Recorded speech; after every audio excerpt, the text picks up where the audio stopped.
নমস্কার বন্ধুরা, শুভ সকাল। সকলে কেমন আছেন? আশা করি খুব ভালো আছেন। আমিও খুব ভালো আছি। আমার আরেকটি নতুন ভিডিওতে আপনাদের অনেক ওয়েলকাম। আজকে হলো রবিবার আর ঘড়ির কাঁটায় বাজে এখন সকাল 8:30। আজকের ভিডিওটা আমি স্টার্ট করছি ঠিক এখন থেকে। সকালে ঘুম থেকে উঠে হাজব্যান্ড ব্রেকফাস্ট করে চলে গেছিলো ডিউটিতে। ছেলে পাশের ঘরে ঘুমাচ্ছিল, কেননা আজকে তো সানডে, ওর স্কুল ছুটি, তার জন্য ওই ঘরে ঘুমাচ্ছিল। আমি ঘুম থেকে উঠে চলে এসেছিলাম সোজা এই ঘরে, ওটাকে পরিষ্কার করে দেবো বলে। আমার ঘুম থেকে উঠে সর্বপ্রথম কাজ এই ঘরটাকে পরিষ্কার করে। দেখো, ঝটপট ঘুম থেকে উঠে চলে আসলাম এই ঘরটাকে পরিষ্কার করতে। প্রথমে এসে বিছানাটাকে সুন্দর করে পরিষ্কার করে নিলাম। হ্যাঁ, আর এই বিছানা গোছাতেই মনে পড়লো, আজ আমি আপনাদের সাথে একটা আমার মনের কথা শেয়ার করবো। এটা কি জানেন তো, আমি কিন্তু বাড়িতে থাকি না। এই যে বাড়িতে থাকি না বলে ভাববেন না যে বাড়িতে টোটালেই থাকি না। আমার হাজব্যান্ডের সাথে কোয়ার্টারেই থাকি। বছরে 2-3 বার যাওয়া হয় বাড়িতে। আর যখনই বাড়িতে যায় না, সেই দিনগুলো যে কীভাবে কেটে যায় বুঝতেই পারি না। 1 মাস কীভাবে যে হাসি খুশিতে কেটে যায় বুঝতেই পারি না। আসার সময় মনটা প্রচণ্ড খারাপ হয়ে যায়। ওই যে কী করবো বলো, স্বামীর সাথে তো সবাই থাকতে ইচ্ছা করে না, ওর জন্যই চলে আসে। তো দেখো, তোমাদের সাথে কথা বলতে বলতে আমার অনেকটাই কাজ হয়ে গেছে, আর আমি এই জিনিসপত্রগুলোকে একটু মুছে নিচ্ছিলাম সুন্দর করে। কেননা এখানে যদি রোজ জিনিসপত্র মোছা না হয় না, এত পরিমাণে হাওয়া হয় যে একদিন যদি তুমি জিনিসপত্রগুলোকে না মুছে রাখো না, তাহলে পুরো হাওয়ার সাথে বালি ঢুকে জিনিসপত্রগুলো একদম নষ্ট হয়ে যায়। তাই প্রত্যেক দিন মুছে রাখলে জিনিসপত্রগুলোও ভালো থাকে আর ধুলোও পড়ে না, দেখতেও বেশ ভালো লাগে। এখানে থাকি তাই কি, এখানে থাকতে যেমন ভালোও লাগে, আবার মাঝে মাঝে বাড়ির জন্য প্রচণ্ড মনও খারাপ লাগে। বিশেষ করে যখন বাবা মায়ের কথা মনে পড়ে না, মনে হয় যদি এক ছোটে যেতে পারতাম, একটু ঘুরে আসতে পারতাম, কিন্তু ওই যে উপায় নেই কোনো।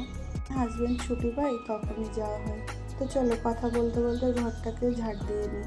এই দেখো, ঝাড়ু নিয়ে চলে এসেছি। আমি তোমাদের সাথে কথা বলতে বলতে ঘরটাকে পরিষ্কার করে নেবো। পরিষ্কার করে নিয়ে সোজা চলে যাব কিচেনে। ওইদিকে ছেলে উঠে গেছে, ওকে বললাম বাবু তুই ব্রাশ করে নে, ফ্রেশ হয়ে নে। ও ওইদিকে ব্রাশ করছে, ফ্রেশ হয়ে নিচ্ছে। আমি ঝটপট ঝাড় দিয়ে চলে যাব কিচেনে অনেক কাজ আছে। আজকে একটু দেরিও হয়ে গেছে, যেহেতু সানডে, উঠতে প্রচণ্ড লেট হয়ে গেছে। এলো সকালে গেছিলো বাজারে, একটু মাছ মাংস নিয়ে এসছে, সেগুলোকেও পরিষ্কার করে আমি রেখে দিয়েছি। আজকে তো সানডে, প্রত্যেক সানডেতে আমরা একটু বিকালে বাজারে যাই ঘুরতে, তো আজ বিকালেও যাব বাজারে একটু ঘুরতে। তাই আরও একটু তাড়াতাড়ি করছি, যে তাড়াতাড়ি রান্নাবান্না করে একটু দুপুরে রেস্ট করব, তারপর বিকালে যাব বাজারে। দেখো, কথা বলতে বলতে চলে আসলাম কিচেনে।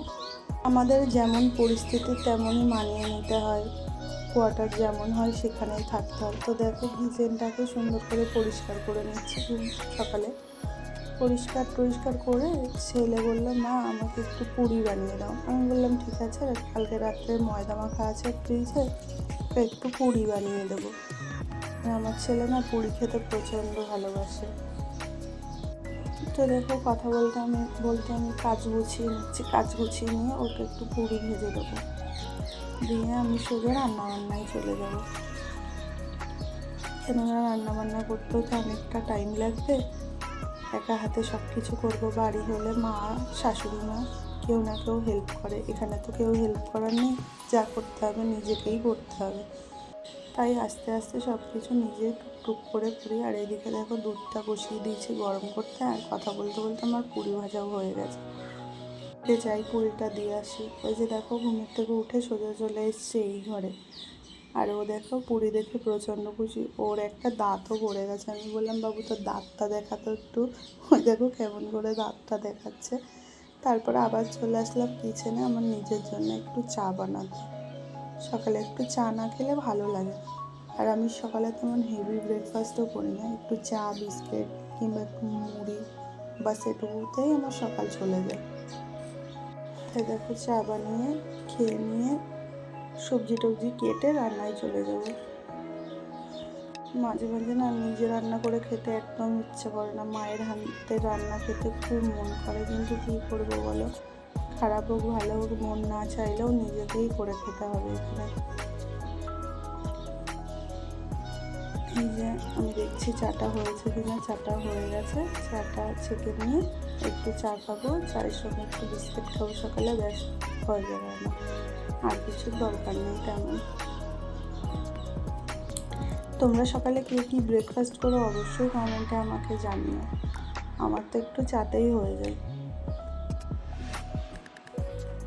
যদিও জানি চা বেশি খাওয়া ভালো নয়, আমি বেশি খাই না, কিন্তু জাস্ট সকাল সন্ধ্যে একটু যেন চা না খেলে মনটা ঠিক ভালো লাগে না।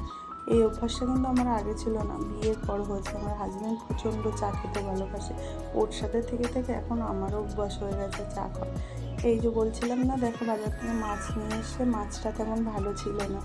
কী করবো বলো, এদিকে তো প্রচণ্ড সব ফ্রিজ আপ মাছই পাওয়া যায়, আমাদের ওইদিকের মতো টাটকা মাছ পাওয়া যায় না। হাজব্যান্ড দেখো বাজার থেকে এনেছিলাম মটনটাকে আমি তাড়াতাড়ি রান্নায় বসিয়ে দিয়েছি, অনেকটা দেরি হয়ে গেছে। আর একটু চর্বি ছিল, এই চর্বিটাকে আমি একটু পরে দেবো।